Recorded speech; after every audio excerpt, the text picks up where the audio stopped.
Hi, welcome back to my YouTube channel, Cooking with Lexi. I'm going to show you how I make some baked chicken thighs and potatoes. I start off by searing both sides of the chicken thighs for about 7 minutes aside to get them nice and brown. And I already chopped up the potatoes here and seasoned them as well. I added a little bit of olive oil and I preheat my oven to 350 degrees. I'm going to put my potatoes in first, you'll see, just to get them really going because they take a long time to bake. To show you what I'm seasoning with here, I got some thyme, some black pepper, some salt. You can use any salt. I like to use pink Himalayan salt. You can also do garlic powder and onion powder, along with some paprika and Italian seasoning. I let my chicken thighs marinate with all these seasonings on for at least an hour before I cook everything, just to get them to really stick. The potatoes, it's not really a huge deal to let those sit or anything. But yeah, to get things rolling, we're going to put these in the oven, the potatoes, and give them like 20 extra minutes of baking because they need to get nice and tender. Just showing you what the thighs should look like when they've got some brown on them. This is just Raven playing. I thought you guys would like to see her. But once the thighs are done browning, I'm going to go ahead and set them on top of the potatoes. I made like kind of a little bed with the potatoes. And they don't have to get super brown because they're going to get more brown after baking them in the oven. And I like to save the juices and olive oil in the pan afterwards. Don't dump this out because we're going to use this pan to make my creamy Tuscan sauce that I add with these. So first I'm going to add just 3 tablespoons of butter and put it on medium to low heat.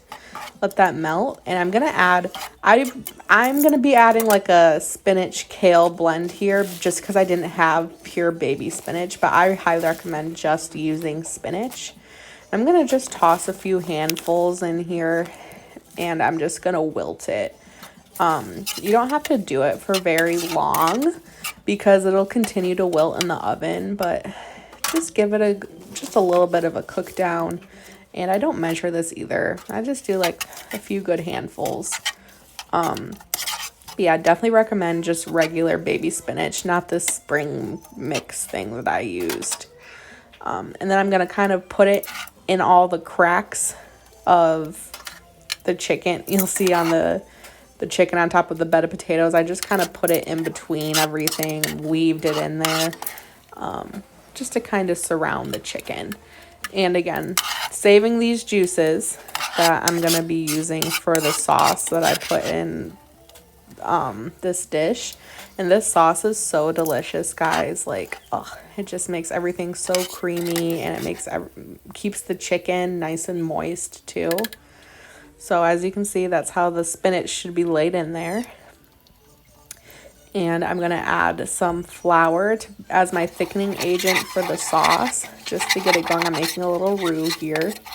I'm still on medium-low heat, and I'm just going to add like 2-ish spoonfuls of flour. As you guys know, I don't measure a lot. And I also didn't add more seasonings to the sauce just because the seasonings from the chicken kind of stuck in the pan. I'm using the same pan the whole time. This is a pint of heavy whipping cream. And then I'm going to stir everything together and I let this cook for like an extra, like maybe 5 to 10 minutes just to kind of let it combine before I add my Italian cheeses. You don't want to add too much of this cheese because we're not making a cheesy dish. This just kind of adds a little bit of extra flavor and thickness to the sauce. I just do like a few sprinkles of cheese and then I stir it up really good and make sure it's completely combined.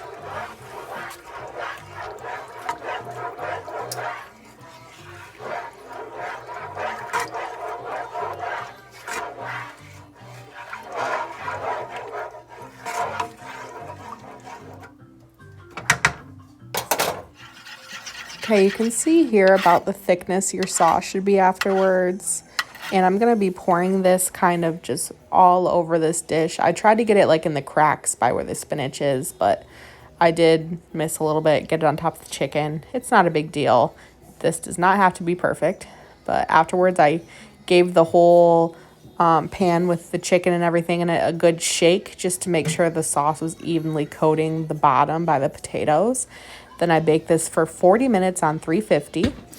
I just threw some seasonings and olive oil on this asparagus and put it in the last 15 minutes with the chicken so that I could have that as kind of another vegetable side.